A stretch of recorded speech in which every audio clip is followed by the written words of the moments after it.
महाराष्ट्रात आणि मुंबईत सुद्धा पुन्हा एकदा कोरोना डोकं वर काढत असलेली स्थिती आपल्याला पाहायला मिळते। काल राज्याच्या अहवालानुसार एकूण राज्यात 13 सक्रिय रुग्ण असलेले आपल्याला पाहायला मिळते। बाजूचंच राज्य जे आहे कर्नाटक, त्या ठिकाणी सुद्धा वेगवेगळे निर्देश देण्यात आलेले आहेत। 60 वर्षावरील जे नागरिक आहेत त्यांना मास्क बंधनकारक करण्यात आलेले आपल्याला पाहायला मिळते। खरं तर अनेक महिन्यानंतर हा महाराष्ट्रातील सर्वात मोठा आकडा असलेला आपल्याला पाहायला मिळतो, दुहेरी आकडा असलेला आपल्याला पाहायला मिळते।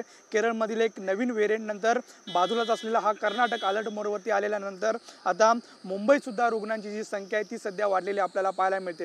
एकूण राज्यात 24 सक्रिय रुग्ण आहेत आणि त्यापैकी 19 रुग्ण हे मुंबईत आहेत। हे सर्व जरी रुग्ण होम क्वारंटाईन असले तरी सुद्धा आता अलर्ट मोडवरती येण्याची जी गरज आहे ती सध्या पडलेली आपल्याला पाहायला मिळते। कारण बाजूचं असलेलं कर्नाटक राज्य आणि केरळमधील नवीन व्हेरिएंट, केरळमध्ये वाढत्या रुग्णांची स्थिती पाहून पुन्हा एकदा महाराष्ट्र सरकार किंवा मुंबई प्रशासन पुन्हा एकदा अलर्ट मोडवरती येण्याची गरज आहे।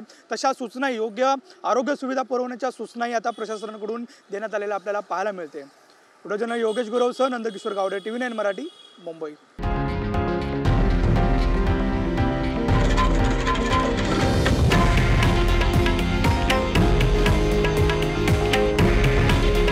हे आहे देशातील नंबर 1 न्यूज नेटवर्क आणि आपण पाहत आहात TV9 मराठी। काळजी तुमची, हित महाराष्ट्राचं।